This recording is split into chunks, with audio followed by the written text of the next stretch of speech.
Good afternoon, everybody. On this Thursday, September 25th, 2025, I'm Dave here with all of your stories for your rush hour ride home. A lot going on in the world of late night TV. We've got Candace Owens in her response to Jimmy Kimmel after Jimmy Kimmel shouted out those people that may be haters, but also defended his right to free speech. So I'll share what Candace has to say about that. And, you know, there's a lot of sort of moving parts regarding this Charlie Kirk story that's still going on, right? We've got obviously the administration trying to put pressure on hate speech laws, and Charlie would have wanted this and X, Y, and Z. Then we have pushback from the Candace Owens crowd, and then we've got Megyn Kelly going to Turning Point USA events, saying basically she said if your priest or pastor didn't talk about Charlie Kirk, you should find a new priest. Trying to get people to cancel the church they go to. I'll share those clips. I mean, it's just a wild time out there. It's an absolute wild time. All these stories and more starts right now on The Rush. After I share what Candace Owens had to say, I'll share the new comments by Jimmy Kimmel on night 2 of his sort of return to late night. And boy, his ratings are still through the roof. Here's what Candace had to say after Jimmy made his comeback. Even though I don't agree with many of those people on most subjects, some of the things they say even make me want to throw up. It takes courage for them to speak out against this administration. And he's talking about Candace Owens and Ted Cruz and some of the other people that defended him when he was pulled off the air. They did, and they deserve credit for it. And thanks. Feeling is mutual. There are some things you say that make me want to throw up as well. But it is important that we realize government overreach is government overreach. Doesn't matter who it's happening under, whether it's Biden or whether it's Trump. It's wrong, okay? By the way, is this not like a rom-com moment here? Here we have Candace Owens, a conservative commentator, responding to Jimmy Kimmel, a liberal late-night TV host. He says, they make me want to puke. She says, you make me want to puke. And they both agree there's a spot at the table for them. Boy, wouldn't it be nice to return to this world where we can all hash it out, say what we feel is, our opinion on something, and maybe the best, opinion wins? Wouldn't that be nice? And by the way, both sides have been guilty of government overreach. So less of us taking the bait on that. I also want to say, I wanted to show you guys this clip of Megyn Kelly. It's gone pretty viral. It's everywhere, speaking about something that I did not know about, which is pertaining to a hex and a curse that Charlie Kirk and Erica Kirk were worried about. It's kind of a very shocking story. And I just want to preempt this by saying that for those of you that don't understand that this is a spiritual war that we are fighting. You might have been like me years ago, and I referred to us as the Muggles.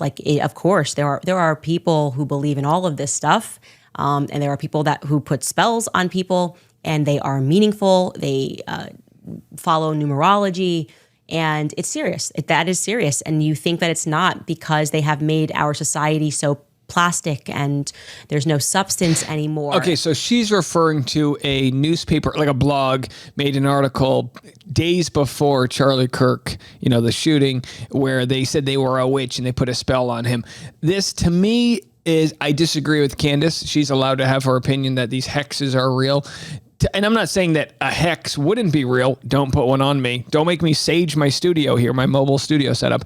But my opinion is a lot of that comes down to the bias of something major happens, and then people look at the breadcrumbs of what might have led to it, right? How many times have people probably written articles where they put a hex on Charlie Kirk and none of it mattered until the week he got shot, right? So that's my opinion. We'll have a little bit more on Candace Owens on the back half of this episode, but I thought this was a really nice, very short moment here, but this is what we need more of in society.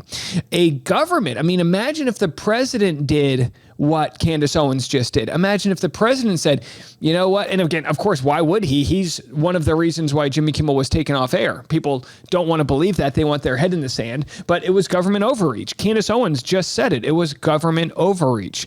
And it would just be so nice if there was a president not immediately saying, the left is responsible for what the shooter did. I believe in autonomy.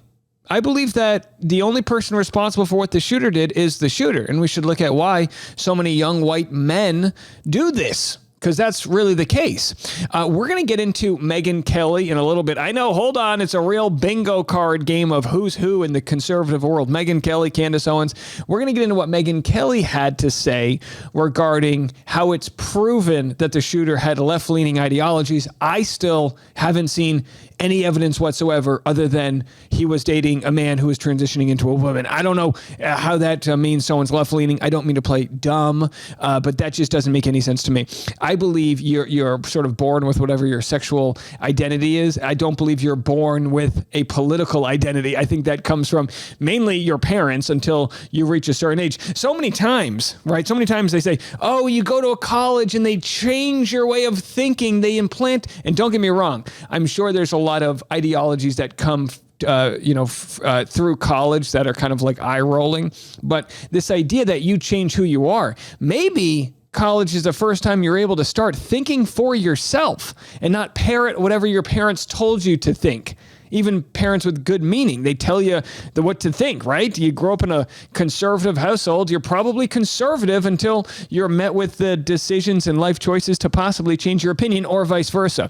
Here's Jimmy Kimmel. I'm going to share several clips. Here he is actually saying thank you for all of the people that have supported him. I also want to thank the more than 400 entertainers, actors, writers, directors, producers who all signed a letter from the ACLU in support of our show. And there's Ethan Hawke comes out and surprises Jimmy Kimmel.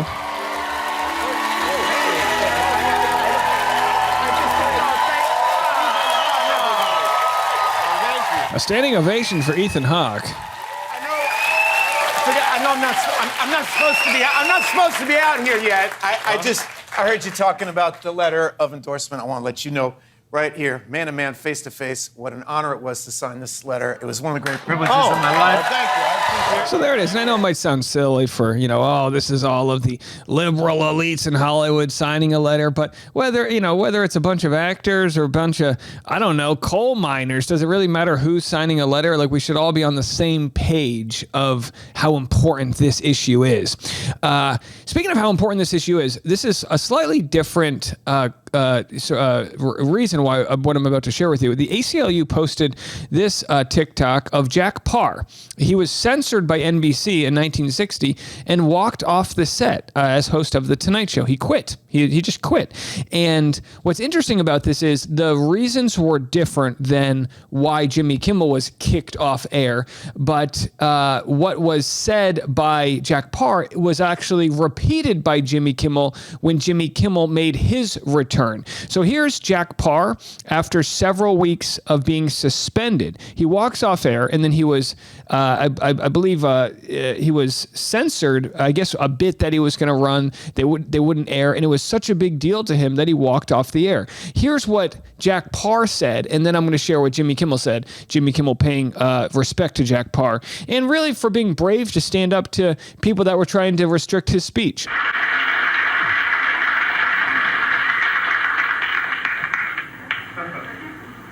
As I was saying before I was interrupted. Thank you. And that was Jack Parr, and here's Jimmy Kimmel. Anyway, as I was saying before I was interrupted. So there it is. I mean, it's a real powerful moment. And again, this is the moment Jack Parr walks out on the TV program, comedian quitting, saying it's just not worth it. And you can hear him. He's about to break down crying. And, I guess unless you've had your speech restricted, unless you've been in that situation, it might be something we all take for granted. Again, here's just a little history lesson. Jack Parr, 1960. I'm leaving the Tonight Show. There must be a better way of making a living than this. You have been peachy to me always. So there it is. He said there must be a better way to make a living than this. And then he just walks off the air. Pretty wild stuff. After his departure, he left his announcer, Hugh Downs, startled, and he had to finish the broadcast himself. There's some TV history for you. So look, whether it's Jack Parr or Lenny Bruce, who was getting arrested for literally telling jokes, it's a wild time in our history that you need to have a backbone and stand up for these moments and stand up for what is right, and for all the people in the past that have fought for your ability to, share your opinion in that situation. So interesting stuff. I'll tell you what, let's reset the deck. We'll come right back. I'm going to share what Jimmy Kimmel said last night as he explains why he doesn't like Donald Trump. If you didn't know already, that story coming next. Today's episode of the Rush Hour podcast is brought to you by Lisa. That's right, your boy's in the mattress game. I've made it, okay? And thanks to Lisa, we can offer 25% off to my listeners with the code Rush Hour. I've chosen actually the Reserve Hybrid mattress. It is unparalleled comfort with a luxurious high-density memory foam designed to completely cradle your body for the most restful sleep. Don't you just want your body cradled? We all crave that, right? And of course, you get a better sleep. You wake up bushy-tailed, ready to seize the day. And you can go to lisa.com for 25% off, plus get an extra $50 off with promo code RUSHHOUR, exclusive for my listeners. And by the way, 100-day return policy. They ship the box to you. You choose on their website. 20,000 five-star reviews. Need I say more? LEESA.com, promo code RUSHHOUR for 25% off, plus an extra $50 off. Be sure to enter our show name after checkout so they know we sent you. Lisa.com, promo code RUSHHOUR. All right, several clips to share from last night's Jimmy Kimmel. Again, I know we're heavy on the Jimmy Kimmel stuff right now, but guys, this is the biggest pop culture, government, U.S. news crossover story right now. It really is, and we're watching history play out. I don't mean to be hyperbolic here, but we are. Here's Jimmy explaining why he doesn't like the president of the United States. I talk about Trump more than anything because he's a bully. I don't like bullies. I played the clarinet in high school, okay? So there you go. I just don't like him. Band nerd. Trump is an old-fashioned 80s movie-style bully, taking your lunch money. And if you give it to him once, he'll take it again. Two things he loves, lunch and money, okay? He will take that peanut butter and jelly sandwich your mom cut in half like a triangle for you. He will gobble it up in front of your face, and then he'll eat your little Ziploc bag of Oreos, too. And he'll take the note your mother put in your lunchbox, and he'll read it aloud to everyone. Oh, look, mommy loves her little boy. Now listen. That's Jimmy Kimmel's opinion, that Trump's a bully. This is what we know for sure about Trump. He will leverage any situation to get whatever he can out of it. That's the art of the deal. Trump's edition. That's what it is. If he knows that he has control over the FCC, then he knows that these stations have to do what the FCC wants, and so he'll use. If he knows he can, get his people in control of the Department of Justice, he'll use it to, look into his political enemies. If he knows he can get the National Guard in different cities, he'll know it. But when people stand up to the bully, something changes. We have Pritzker, right? The governor of Illinois. He stood up to Donald Trump when Donald Trump said he was going to be putting the National Guard in Chicago. He said, we're not going to let that happen. We will not let the National Guard come into Chicago. Trump's response, I think we're going to go into Memphis, Tennessee. He completely changed. So this idea, Gavin Newsom standing up to Trump and all these, and I have personal experiences. I have family members that have done business with Donald Trump. Donald Trump was notorious for not paying the bill. If he knew he could get away with it, he would take so much money out from the banks, and the banks needed to work with him, that he would not pay the bill or renegotiate afterwards. Leverage. It's all about leverage. Who's got more leverage than the president of the United States? So no surprise, you see Jimmy Kimmel as a man of power, as the host of the a late night TV show. But that inner child doesn't go away. That inner child that says wrong is right is right. And I can speak to that, standing up in the past, as I did for Clayton Echard, when no one was standing up for him publicly, when he was getting railroaded. And I look at justice, and I look, where can we seek justice, and what muscles can we flex? What leverage do we have to seek that justice? And we all have a voice. And in today's world, with social media, with our megaphone has never been bigger to use that voice. What will we use it for? Now, no shade to those that decide to stay silent, but I'm telling you right now, it ain't in my DNA. and how we use it, how we strategize about moving forward and being meaningful in times where there's a bunch of people behind Jimmy Kimmel, there's a bunch of people behind me and everyone else out there that has their own megaphone, that has their own following, their own audience, podcast or whatever. And what we do, how we consume content, who we support is more important now than ever. I support Jimmy Kimmel. It doesn't matter if he's funny. It doesn't matter if you like his brand of humor. But for him to stand up to the bully, I support that every fucking day of the week. Let's move on to Jimmy Kimmel last night. Here he is just completely... Wait, hold on a second. I did hear from one very special friend are never watching the show at any other time. Here we have Jimmy Kimmel last night responding to Donald Trump's tweet about possibly suing ABC. Tomorrow I'll hear from no one. I did hear from one very special friend. Moments after we taped our show last night, the Mad Red Hatter wrote, "I can't believe ABC fake news gave Jimmy Kimmel his job back."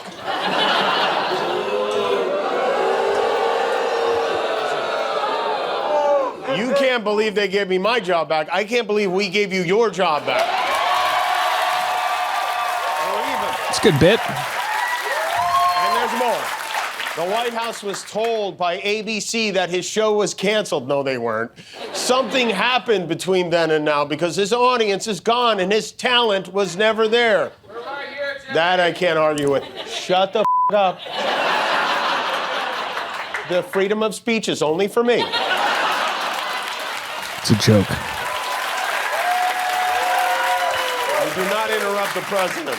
Why would they want someone back who does so poorly, who's not funny, and who puts the network in jeopardy by playing 99% positive Democrat garbage? Who puts the network in jeopardy? You hear that? There's the threat again. This time straight from FCC Biscuit's mouth. He goes, he says, "I think we're going to test ABC out on this. Let's see how we do. Last time I went after them, they gave me $16 million. This one sounds even more lucrative. A true bunch of losers." Only Donald Trump would try to prove he wasn't threatening ABC by threatening ABC. And you almost have to feel sorry for the people who work for him, who try to clean up the messes. They've been bending over backwards to say, "Oh, he never threatened." J.D. Vance today made the claim that what the FCC chairman said was a joke, which, I don't know, maybe that was a joke? I don't know. They go to all these lengths to say, "Oh, it wasn't coercion. The president was just musing." And then the second Trump is alone, he sits on the toilet, he gets his grubby little thumbs on his phone, and he immediately blows their excuses to smithereens and says, "It was ratings that got me fired." Has anyone ever been fired for bad ratings on a Wednesday? This was his big closer. Let Jimmy Kimmel rot in his bad ratings. And he does know bad ratings. He has some of the worst ratings. And there it is. And I've said the same thing is, approval ratings are in the toilet. So again, why not fire him? And maybe that'll happen. People can vote how they please in the upcoming elections. So look, I mean, say what you want, but I've made my point clear as to why the president is an absolute fraud because, he hires, he was hired to do a job for the American people. I mean, there's ground beef being sold for $22 in certain supermarkets. Someone just posted their Hershey's. They had to buy the chocolate chip, little Hershey's chocolate chips, and it was like $13. Things that would be $3. The tariffs have finally caught up to people. Rising prices, farms being shut down. They're looking at ways to subsidize all of the issues of farms can't literally sell their crops, and one thing after another. How many 700 rural hospitals about to be closed because of these cuts, and the president's all he can say is, well, we're going to blame the Democrats because they don't want to sign the upcoming budget that's going to lead to more tax cuts. It's like, listen, sure, there'll be people that continue to show up for Trump. He'll never lose his base to an extent. But for the people that were on the fence that voted for him begrudgingly because they didn't think Kamala was up for the job, there's a ton of regret out there. There is a ton of regret. And, we can talk about the tariff prices and this and that, but free speech, that's a hard line right now. And I'm really happy to see Jimmy Kimmel continuing to speak truth to power. All right. So obviously the whole Jimmy Kimmel issue happened because of Charlie Kirk, right? It's sort of a bunch of people that are upset with, obviously, the shooting of Charlie Kirk, that there's all of these sub stories going on. Jimmy Kimmel, and then of course, what the hell is actually going on with the shooter? A lot of people think the shooter was a patsy, which there's a greater cover up. So here we have Hassan Piker responding to the insane theories by Candace Owens about what went down with the shooter. And honestly, we know so little that I'm not surprised people are questioning things, right? Kash Patel said, "Oh, there's a note that the shooter left, but the note's been destroyed." What?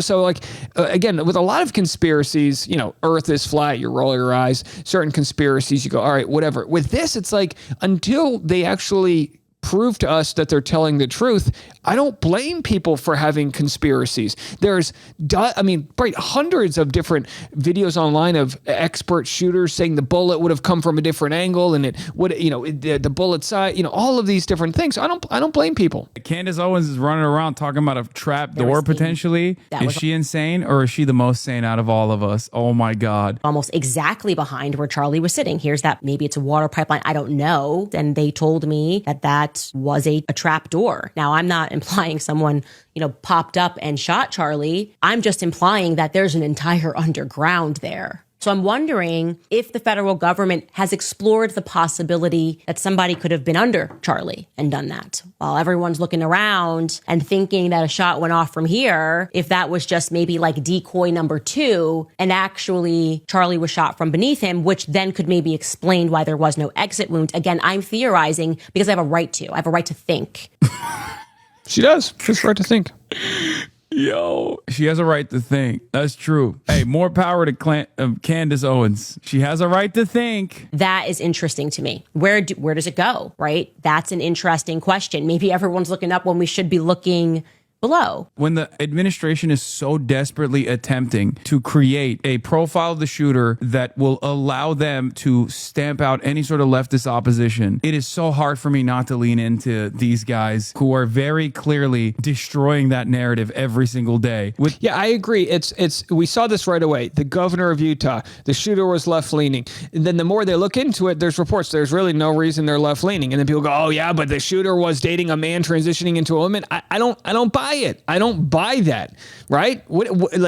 So of all of the different things on a spectrum that would make you left, there's a trans, and they call it like a transvestigation, right? That's what they call it happening. And that's supposed to be the reason why left-leaning groups need to be, investigated by the president. It makes no sense. Here's a student questioning Trump's rhetoric after the death of Charlie Kirk.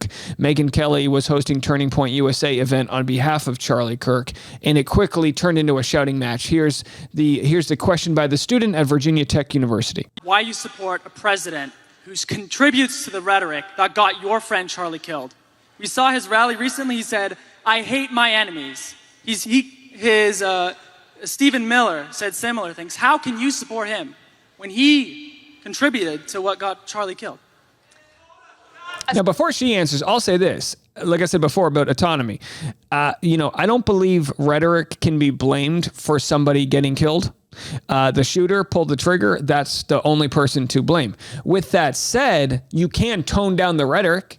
That'll stop, whatever riots that happen out there, that can calm the nation down.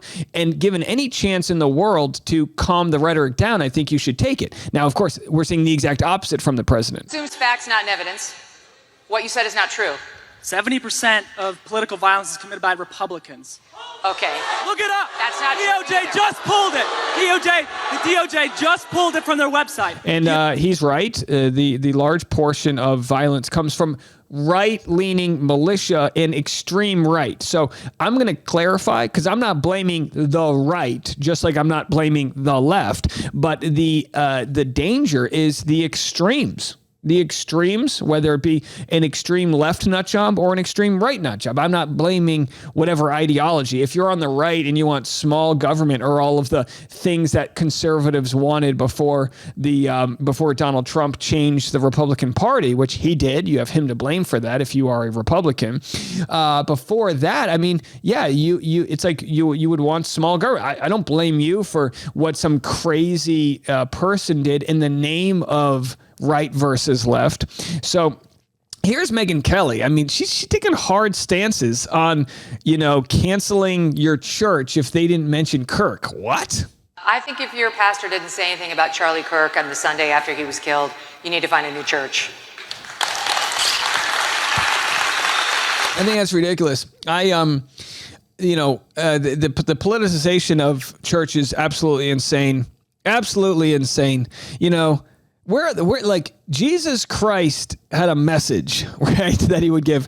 Love thy neighbor. What, the simplest kind of, and this idea of what, how churches in a lot of instances have adopted right-leaning talking points. It's like the Christianity has found a home in the right. And I think that's ridiculous to anyone who might be left-leaning and believing in Christ or whatever religion they believe in. It's absolutely ridiculous. And the conversation around Charlie Kirk at church, I would have walked out.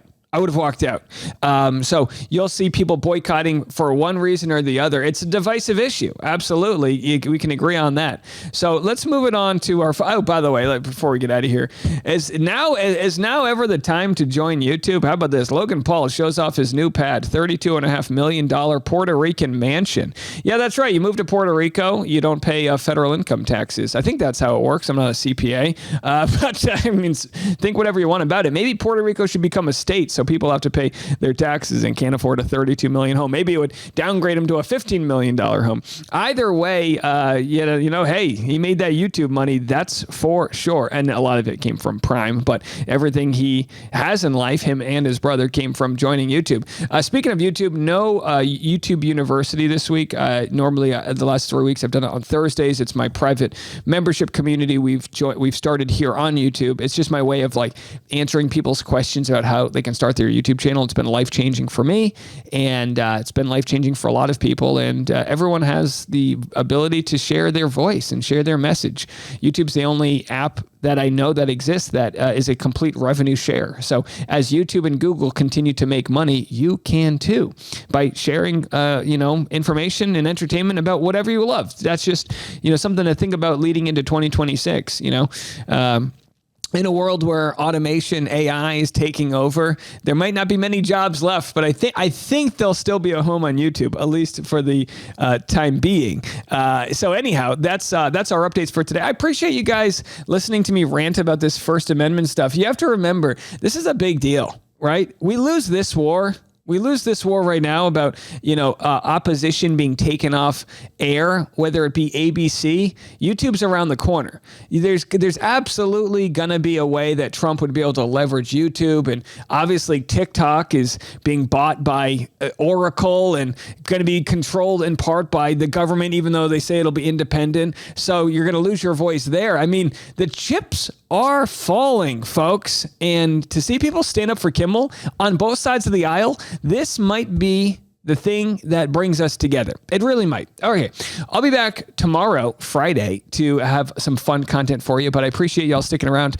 Until then, I'm Dave, and this is The Rush.